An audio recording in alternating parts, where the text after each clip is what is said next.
How does high functioning anxiety impact your relationships? Does it impact them at all? And if so, how can you communicate with your partner how you're feeling and what's happening so that you can have a healthier relationship? That's what I'm going to talk all about in today's episode. So stay tuned if you want to find out more. Welcome to Calmly Coping.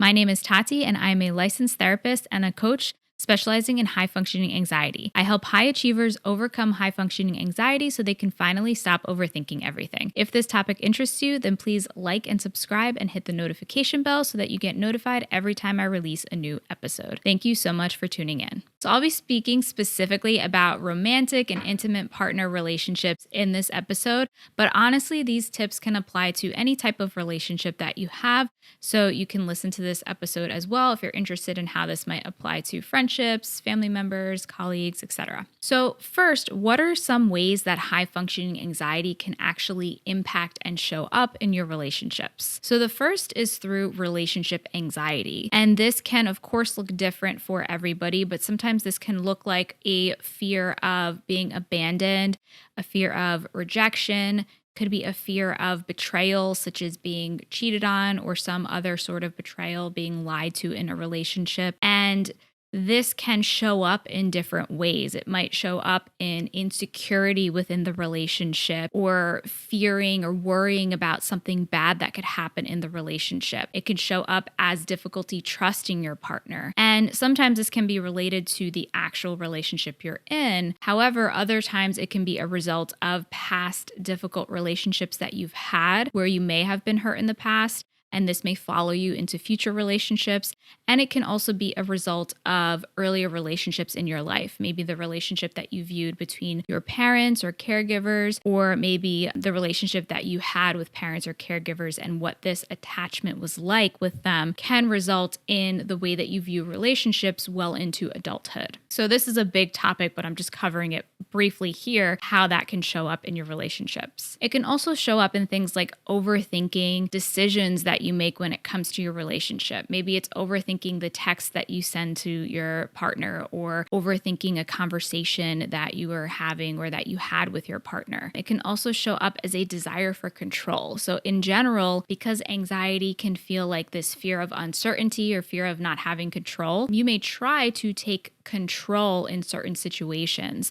And this can include in your relationship. So maybe it is by trying to control your partner and the way that they do things, the way that they dress, the way that they behave. It may be by trying to control their actions, and maybe you want things to appear a certain way if you live together, and it can be this sensation of wanting to ensure that things are done the way that you want them to, and this can also come across on the way that you treat your partner. It can also be and look like a desire for reassurance. So maybe you're seeking that reassurance from your partner that, do you really care about me? How do you feel about me? Or seeking reassurance in other ways, and that can come from that anxiety that you might feel in the relationship that can occur, like I said, from something that's happened in this specific relationship or something that you're feeling internally. It can also look like shutting down. Sometimes when people are feeling anxious or stressed or overwhelmed or anything else, that response can be, instead of being vocal or expressing a behavior about it, you may shut down and you may withdraw and you may have difficulty speaking or saying what's on your mind. You might freeze up. And this can be a response that can occur in relationships as a result of conflict or as a result of something that may be triggering you in some way. It can also look like increased stress within the relationship, maybe increased conflict or tension or any other ways that stress might show up. And it might also be difficult for your partner to understand what you're feeling or what you're going through, because anxiety in general and high functioning anxiety is often invisible. And it's not something that somebody can see from the outside. They may not understand how you're feeling or what you're really going through or what kind of thoughts you're having. So it can be difficult if your partner doesn't struggle with anxiety themselves or can't relate to what you're going through for them to understand. And so that can be a challenge within a relationship if you feel as though you're not understood. And it can also sometimes be difficult to provide support for a partner who's struggling with high functioning anxiety. It might result in frustration or irritability or feelings of helplessness if your partner doesn't know what they can do to help you or how they can support you. Because oftentimes, the automatic response when somebody's going to you with a struggle or with difficulty is to try and give them advice and try and solve the problem for them. And if they feel as though they can't do this for you or help you, then that might be frustrating for them. And it can also look like avoidance of certain things. When you're struggling with high functioning anxiety and in a relationship, maybe you avoid things that bring up anxiety for you. Maybe it is going to certain types of events with your partner, or maybe it's talking about certain topics or having certain conversations. There could be a plethora of things that you may avoid, but this could be another way that high functioning anxiety can show up and impact your relationships, as well as through overworking. So because with high functioning anxiety, you may tend to be overworking and constantly staying busy. And so this can certainly impact your relationship. If you're not spending enough time with your partner, or if you're not prioritizing your relationship, then that time that you're spending doing work or staying busy can certainly have a negative impact on your relationship, because you may be focusing more on other things rather than your partner and rather than on cultivating that relationship. So I want to take a quick break to talk about my beginner's high functioning anxiety checklist. So if you are interested in getting the first steps to start coping with high functioning anxiety and taking control in your life, then you can get that by going to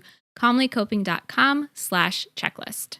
So now let's talk about how you cope with high functioning anxiety in a relationship. So if you're struggling with any of the things I previously shared, or if you feel as though high functioning anxiety or your anxiety in general is having an impact on your relationship, what can you do about it? So step one is to communicate your experience. So before I talked about how if your partner doesn't understand how you're feeling or what you're going through, then that can be really frustrating for both of you and might result in a difficulty for you feeling understood and then frustration from your partner. If you can try and communicate how you're feeling and what you're going through, then that can help your partner to understand you better and result in more clarity in the relationship. Maybe if you can explain if you're feeling particularly anxious or stressed or burnt out, and you might be taking it out on your partner, then that's not personal. If you can let your partner know that I'm been feeling really anxious recently, and if I've been taking it out on you, then I'm sorry, or, it's nothing personal, then that can help to clear things up, because the tendency can be for people to take things personally, especially in close relationships. When your partner is treating you a certain way, it's like the automatic response to assume,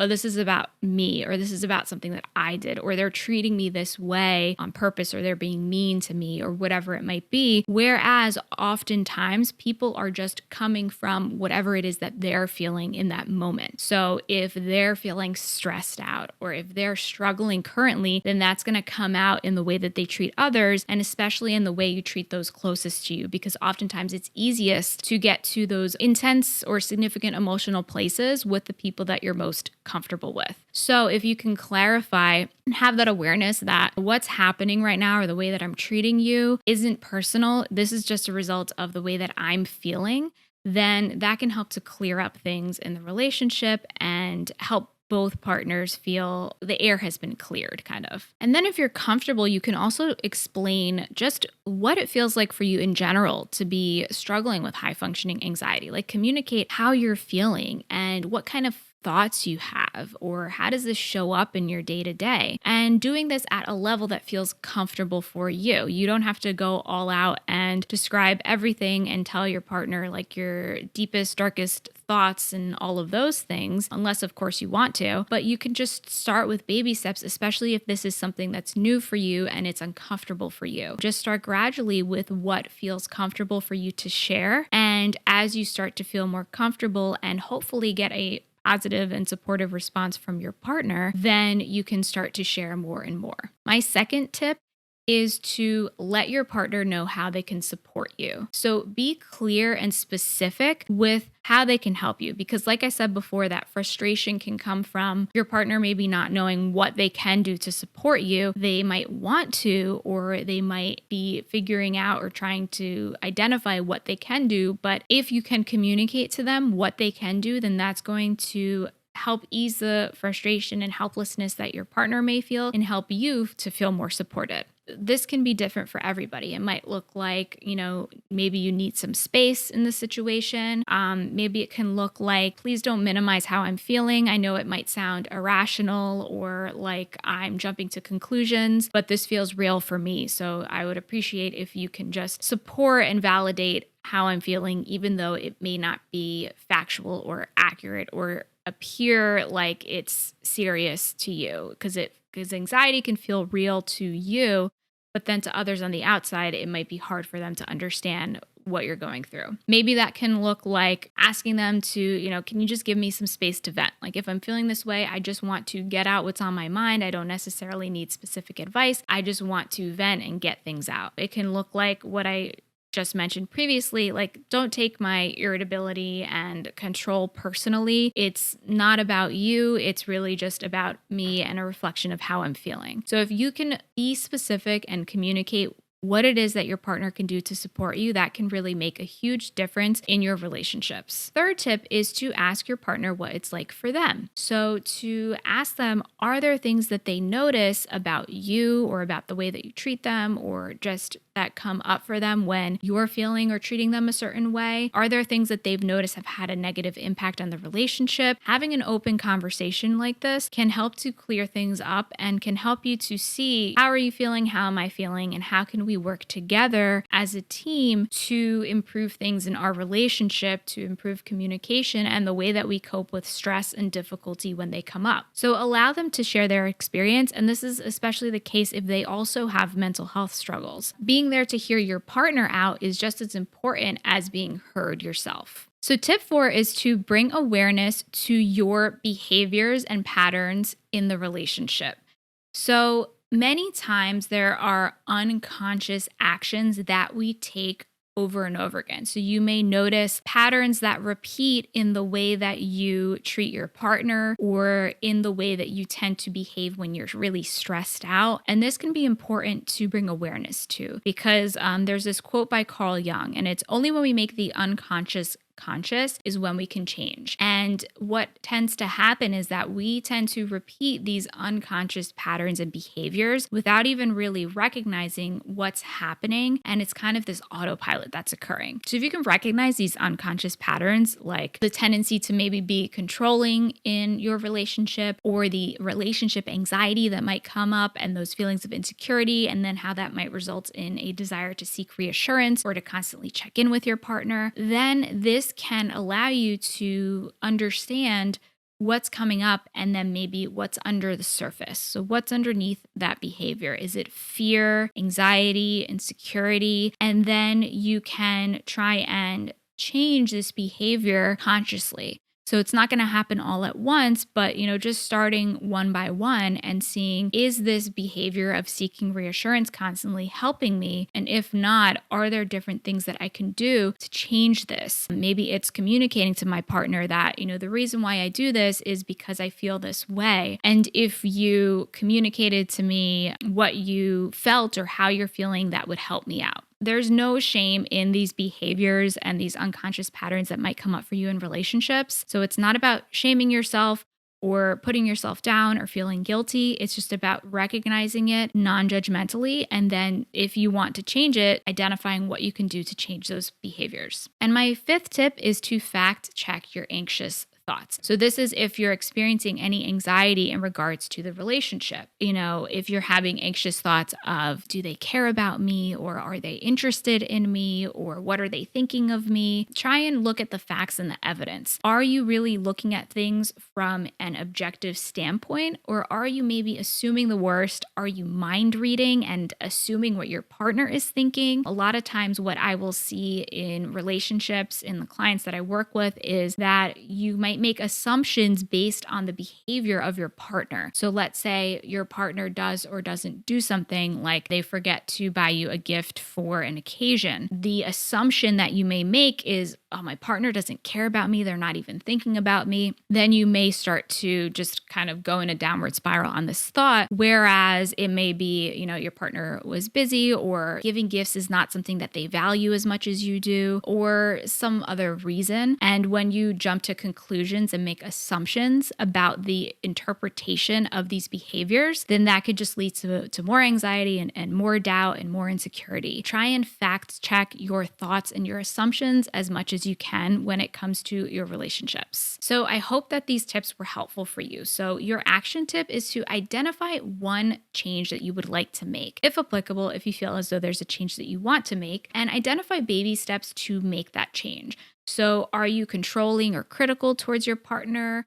How can you reel it back and just allow? How does that make you feel if you make that change? Let's say, do you often seek reassurance and feel anxious in your relationship? What's driving that? What fear might be under the surface? And how can you look at that and reflect upon that? Are you dealing with perfectionism and wanting perfection in your relationship, or overworking, or not making time for your partner? So think of what might apply to you and how you can make these changes in your relationship. And when it comes to the communication tip, let's say you want to communicate to your partner what you're going through. Maybe you can share this podcast episode with them and have them listen to it so that they can understand where you might be coming from and maybe understand. And then maybe you can work on these tools to improve communication in your relationship together. Leave a comment below letting me know how high functioning anxiety shows up in your relationships if you're watching this on YouTube. And while you wait for next week's episode, I have other episodes about decreasing anxiety, managing your time and energy, and adopting a healthy mindset. So you can check out these episodes here. Thank you so much for tuning in today, and until next time, be calm.